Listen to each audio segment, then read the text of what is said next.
আচ্ছা, এখন তাহলে কারে ক্যাপ্টেন দেওয়া উচিত? না, এই মুহূর্তে আমি বলিনি। আপনি তো এর আগেও পেয়েছিলেন, সাকিব আর্লিতে পেয়েছিল, আশরাফুল আর্লিতে পেয়েছিল। আমাদের প্রেক্ষাপটে কি আমাদের মানে ইয়াংদের কি বেশি প্রাধান্য দেওয়া হয় ক্যাপ্টেন্সি দায়িত্ব? আপনার ক্ষেত্রে কি মনে হয় যে পরিণত বয়সে দেওয়া উচিত না?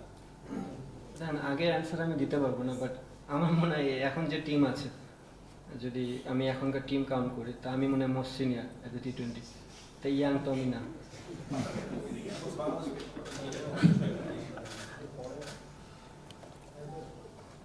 আহ, আমি এটা অ্যান্সার ভাই আপনাকে ক্লিয়ার দিতে পারতেছি না যে জুনিয়ররা কি ক্যাপ্টেন বা ইয়াং বয়সে ক্যাপ্টেন হয় কিনা। আমি যবে থেকে টিমে ডেবু করেছি, ক্যাপ্টেন ছিল মোস্ট সিনিয়র মাশরাফি বিন মুর্তজা। মাশরাফি বিন মুর্তজা চেঞ্জ হওয়ার পর হয়েছে সাকিব আল হাসান, উনিও মোস্ট সিনিয়র ছিল তখন। দেন তামিম ইকবাল, দেন মুশফিকুর রহিম। সো আমি কখনো দেখি না যে আমি এমন খেলতেছি যে আমার জুনিয়র কেউ ক্যাপ্টেনশিপ করতেছে। না, এখন পর্যন্ত ভাইয়া আমি যেটা বললাম, যেহেতু খুবই শর্ট টাইমের ভিতর জিনিসটা হয়েছে, আমার মনে হয় যেহেতু লং পিরিয়ডে একটা টাইম আমি পাবো, আমি আমি চেষ্টা করবো জিনিসগুলো আস্তে আস্তে আস্তে ডে বাই ডে এই গ্রহণ করার জন্য। অবশ্যই যে জিনিসটা ছিল যে প্ল্যানিং তো সবসময় থাকে, তাদের তরফ থেকেও একটা ইনফরমেশন ছিল, আমি চেষ্টা করবো ওই জিনিসগুলো যেন ফুলফিল করতে পারি। আসলে ব্র্যান্ডেড ক্রিকেট আমি এটা বলবো না।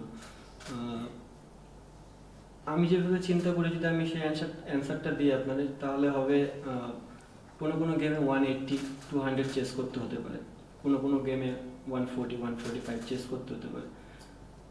আমি কিভাবে কিভাবে খেললে ম্যাচটা জিততে পারি, এটা হচ্ছে আলটিমেট গোল। হতে পারে একটা ব্যাটসম্যান কোনোদিন 20 বলে 40 রানও করতে পারে, সেম ব্যাটসম্যানের পরের দিন অথবা প্রয়োজনই নেই 20 বলে 15 রানও করতে হতে পারে। সো আমি চাই যে প্রত্যেকটা প্লেয়ার যেন গেমের ভিতর যত ইনভলভ থাকবে, যে আমি আজকের দিনটাতে আমার কি চাওয়া, দল আমার কাছে কি চাচ্ছে।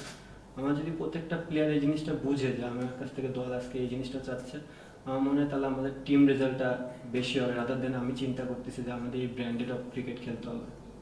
দেখেন, এই মুহূর্তে আমি কি চাই, আমার কি পছন্দ, অ্যাটলিস্ট আমার T20 ফর্মেটে আমি এই জিনিসটা দেখতে চাই না।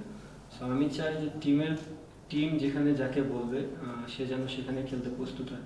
হ্যাঁ, অবভিয়াসলি এমন কোনো দিন আসবে না যে আমি নাম্বার 7-এ যাই ব্যাটিং করতেছি, তাহলে বাংলাদেশ টিম আমার কাছ থেকে কিছু পাবে না। আমার কাছ থেকে যেটা পাবে সেই জিনিসটাই বাংলাদেশ টিম আমাকে দেবে, এবং আমিও সেই জিনিসটাই দেওয়ার চেষ্টা করব।